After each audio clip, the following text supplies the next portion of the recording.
নমস্কার বন্ধুরা, কেমন আছেন আপনারা সবাই? আশা করি ভালো আছেন। আর পূর্বাস কিচেনে আপনাদের সবাইকে স্বাগত জানাই। আজকে আমি একটি সম্পূর্ণ নিরামিষ রেসিপি নিয়ে এসেছি আপনাদের কাছে। রেসিপিটার নাম হলো আলু দিয়ে বাঁধাকপির ঝোল। রেসিপিটা সম্পূর্ণ নিরামিষ। পেঁয়াজ রসুন ছাড়াও নিরামিষ দিনে এইভাবে বাঁধাকপির ঝোল বানিয়ে দেখুন। এটা রুটি, পরোটা, লুচি কিংবা ভাতের সঙ্গেও বেশ ভালোই লাগে। তো স্কিপ না করে সম্পূর্ণ ভিডিওটি দেখার জন্য অনুরোধ রইল। আর প্লিজ আপনারা চ্যানেলটিকে সাবস্ক্রাইব করে দেবেন আর পাশে থাকা বেল আইকনটি প্রেস করে দেবেন, তাহলে নিত্য নতুন রান্নার ভিডিওগুলি আপনাদের কাছে পৌঁছবে। তো চলুন বন্ধুরা, এবার রান্নার দিকে এগোনো যাক। এখানে আমি একটা কড়াই নিয়েছি। কড়াইটা গরম হয়ে গেলে দিয়ে দিচ্ছি 2 থেকে 3 টেবিল চামচের মতো সর্ষের তেল। আপনারা চাইলে কিন্তু সাদা তেল দিয়েও রেসিপিটা বানাতে পারেন। এবার আমি তেলটা কড়ার চারপাশে ভালো করে ছড়িয়ে দিলাম। আর বাঁধাকপিগুলো আমি এইভাবে পিস পিস করে কেটে নিয়েছি, একটু বড় বড় পিস করেই কেটে নিয়েছি। আপনারা আপনাদের পছন্দ মতো সাইজে কেটে নিতে পারেন।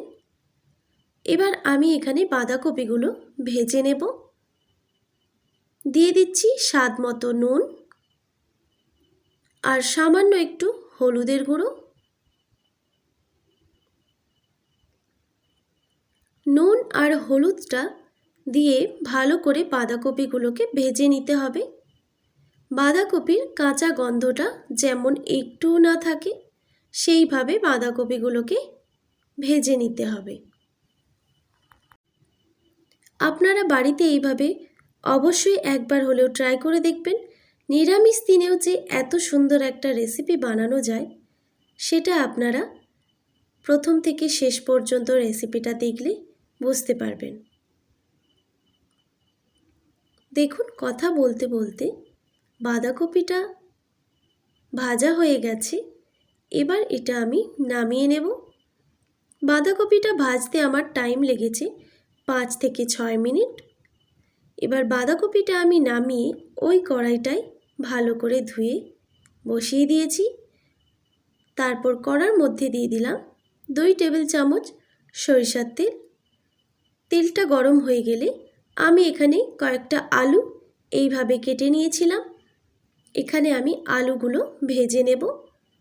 দিয়ে দিচ্ছি স্বাদ মতো নুন আর সামান্য একটু হলুদের গুঁড়ো দিয়ে ভালো করে আলুটাকে ভেজে নিতে হবে।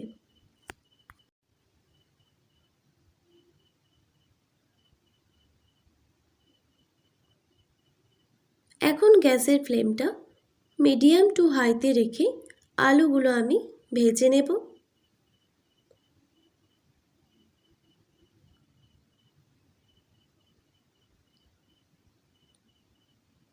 আলুগুলো ভাজা হয়ে গেছে। দেখুন, এই রকম একটু ভাজা হলেই হবে, এর থেকে খুব বেশি ভাজার দরকার নেই। এবার আমি আলুগুলোকে তুলে নেব।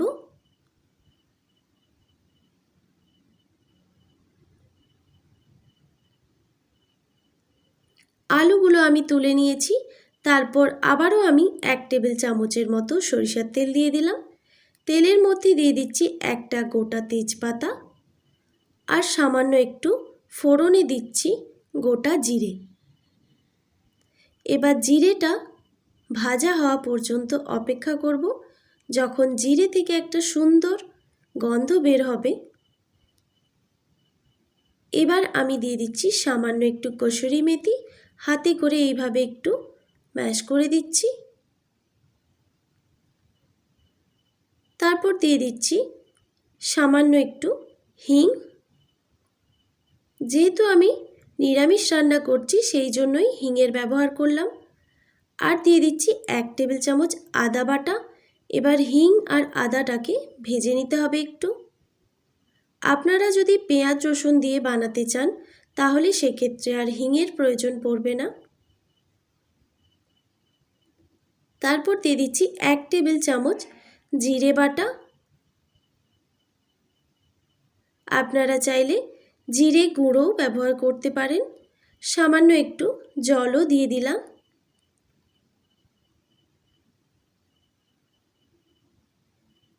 এবার এখানে আমি গুঁড়ো মশলাগুলো অ্যাড করে দিচ্ছি।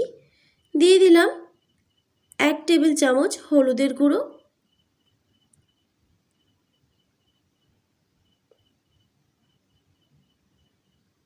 আর দিয়ে দিচ্ছি সামান্য একটু গোলমরিচের গুঁড়ো, আর দিয়ে দিচ্ছি লঙ্কার গুঁড়ো। লঙ্কার গুঁড়োটা আমি ঝালের জন্য ব্যবহার করেছি, আপনারা ঝালটা একটু কম বেশি করে নেবেন। আর দিয়ে দিচ্ছি সামান্য একটু কাশ্মীরি লঙ্কার গুঁড়ো। কাশ্মীরি লঙ্কার গুঁড়োটা আমি কালারের জন্য ব্যবহার করেছি। আর সামান্য একটু ধনে গুঁড়ো দিয়ে মশলাগুলোকে ভালো করে কষিয়ে নিতে হবে।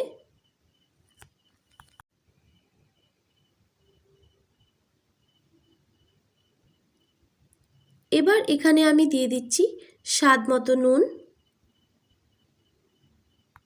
দিয়ে মশলাটাকে ততক্ষণ কষাবো যতক্ষণ না তেল কেটে বেরোয়। দেখুন মশলা থেকে তেল কেটে বেরিয়ে গেছে, আর আমার এখানে মশলাটা ভাজা হতে টাইম লেগেছে 1 মিনিটের মতো। তারপর দিয়ে দিচ্ছি 2 থেকে 3 টেবিল চামচের মতো ফেটানো টক দই, আর 4 টেবিল চামচের মতো পোস্ত বাটা দিয়ে দিলাম। সামান্য একটু জলও দিয়ে দিলাম। এবার মশলাটাকে আবারও ভালো করে কষিয়ে নিতে হবে।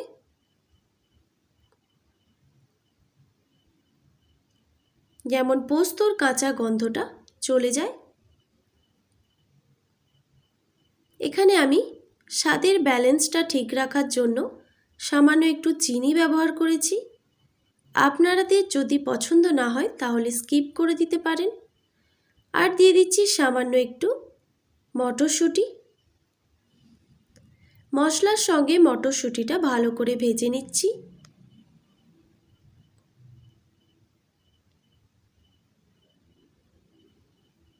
মশলার সঙ্গে মটরশুঁটিটা একটু ভাজা হয়ে গেলেই ভেজে রাখা আলুগুলো দিয়ে দিলাম।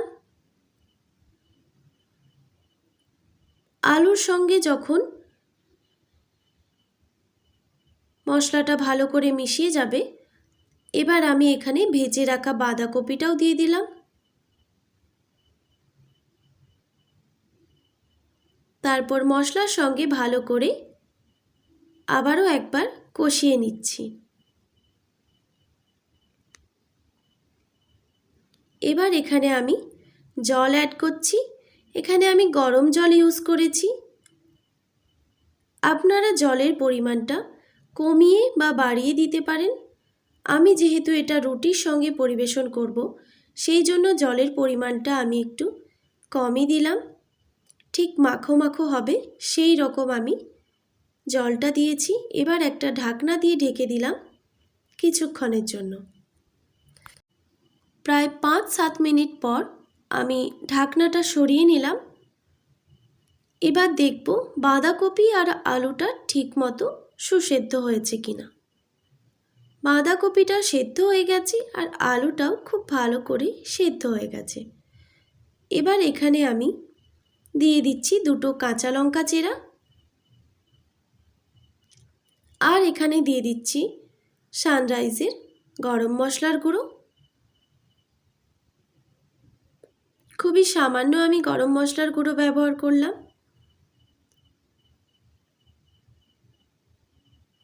এবার একটু নাড়াচাড়া করে কিছুক্ষণ ফুটিয়ে নিচ্ছি।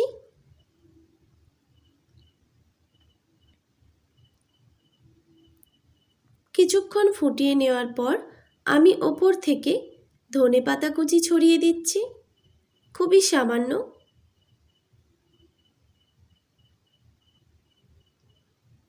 দিয়ে নাড়াচাড়া করে নামিয়ে নিলে রেডি গরম গরম বাঁধাকপি আলুর ঝোল।